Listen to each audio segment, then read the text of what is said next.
So let's look at a little trick you can use if you need to texture an irregular shaped object, but you don't want to waste any time unwrapping the UVs. So basically, if you just use something like a box map, the result you're gonna get is not really that great. So let's say we have some sort of a patchy bitmap, like Dirt 18.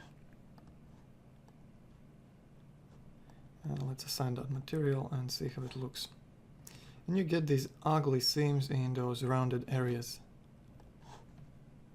Especially notice the one right here in this concave area.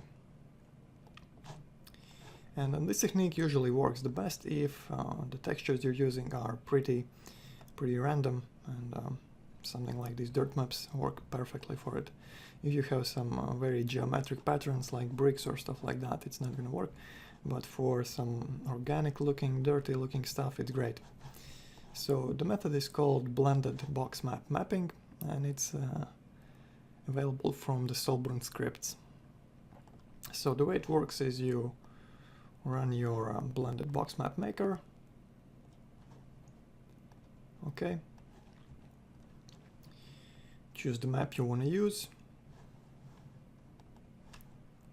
Alright, select the slot to create the final map. Set up the tiling of the map,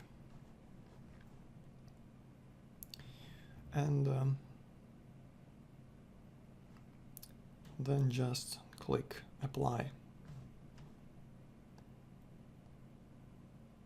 Right, and what happens now is the script applies some projection mapping modifiers and creates a map where these are blended together like this. And if we swap this bitmap out for our new version, you're gonna see that here are no seams, and the seams over here have gone as well, and it looks almost perfect. And if you just want to change the texture, you can do that as well. You can just run the script again, and the second time you do not need to create mapping modifiers anymore. You just choose a new bitmap. For example, let's try something like, let's try Dirt 2. Run the script, it creates it in the slot you specify, and just connect it to the slot you want. And again, perfect blend, no seams, and very quick to apply. Basically, for these old looking materials you can get away without any UVW mapping at all, just using this blended box map, in addition to procedural maps which do not need UVW mapping as well.